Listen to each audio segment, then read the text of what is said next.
नमस्कार मित्रांनो, तर आजच्या व्हिडिओमध्ये आपण मायमर मेडिकल कॉलेज जे की तळेगाव दाभाडेमध्ये स्थित आहे, तर या कॉलेजचा आपण कॅटेगरी वाईज फी स्ट्रक्चर बघणार आहोत। तर हे कॉलेज पुण्यातील एक टॉप MBBS कॉलेज आहे।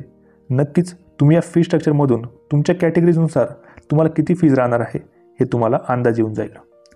सगळ्यात अगोदर आपण जर बघितलं तर यामध्ये आपण tuition fees, development fees, caution money deposit, insurance, eligibility charges आणि युनिव्हर्सिटी चार्जेस हे तुम्ही एक्स्ट्रीम लेफ्ट हँड साईडला बघू शकता।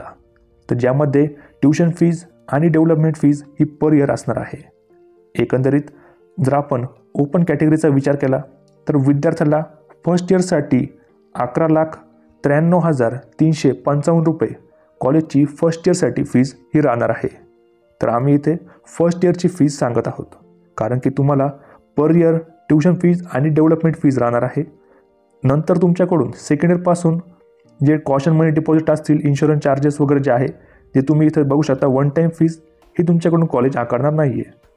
तर नक्की पुढे आपण समजा बघितलं EBC कॅन्डिडेट असेल तर त्याच्यासाठी 6,28,355 रुपये फर्स्ट इयरचे चार्जेस असणार आहे। नंतर तुम्ही इथं EWS किंवा ACBC कॅटेगरीमधला मेल कॅन्डिडेटसाठीची फीज देखील बघू शकता। पुढे आहे OBC कॅटेगरीचा मेल कॅन्डिडेट, त्याची फीज राहणार आहे 6,83,833 रुपये। सोबत तुम्ही इथं EBC फिमेल कॅन्डिडेटची फीज तुम्ही बघू शकता।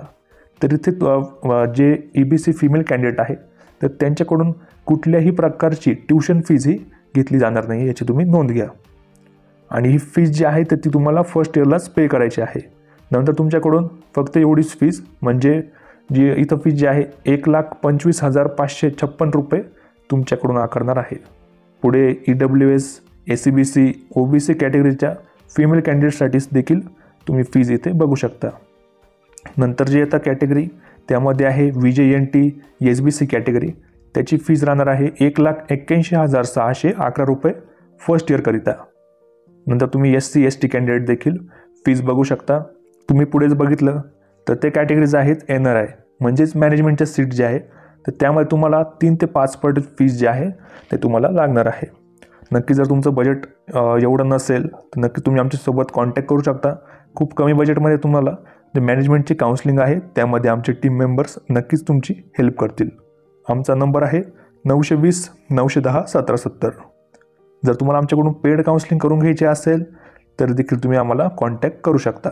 पुढे आपण या कॉलेज समजा हॉस्टेल आणि मेसचे चार्जेस जर बघितले तर इथं आपल्याला हॉस्टेलचे फी स्ट्रक्चर तुम्ही बघू शकता।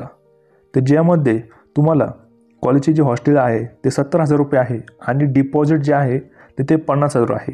म्हणजे फर्स्ट इयरसाठी तुम्हाला 1,20,000ची तयारी तुमची असली पाहिजे हॉस्टेलसाठी। आणि तुम्हाला जे डिपॉझिट आहे तर ते तुम्हाला तुमचा कोर्स कंप्लीट झाला MBBSची तर ते तुम्हाला 100% रिफंड हे भेटणार आहे। त्याच्यासोबत तुम्ही DD कुठल्या नावाने इश्यू करायचं आहे याचं देखील मेन्शन इथं केलेलं आहे। कदाचित कधी काय होतं की आपलं एक तर बजेट वगैरे सगळं असतं पण आपण कॉलेज जे आहे तर ते चुकीचं निवडतो, ज्यामध्ये डिपॉझिट किंवा जी हिडन चार्जेस वगैरे असतात तेच खूप असतात। त्यामुळे तिथं आपलं बजेट पण हलून जातं, त्याच्यामुळे आपलं आर्थिकदृष्ट्या पण आपण एवढं कॅपेबल नसतो एवढी फीज भरायचं आणि नंतर आपल्याला ते पूर्ण बर्डन येऊन जातं। त्यामुळे तुम्हाला जे कॉलेज जे आहे ते खूप व्यवस्थित निवडायचं आहे। कॉलेज कुठलं डिपॉझिट घेतं आहे का किंवा त्यांची ट्यूशन फीज किती आहे, डेव्हलपमेंट फीज किती आहे, आपल्याला ते परवडतं आहे का, या सर्व गोष्टींचा विचार करूनच तुम्ही चॉईस फिलिंग वगैरे सर्व गोष्टी केल्या पाहिजे। आमची हेल्प लागत असेल तर तुम्ही पेड काउन्सिलिंग किंवा मॅनेजमेंट काउन्सिलिंग तुम्ही जॉईन करू शकता।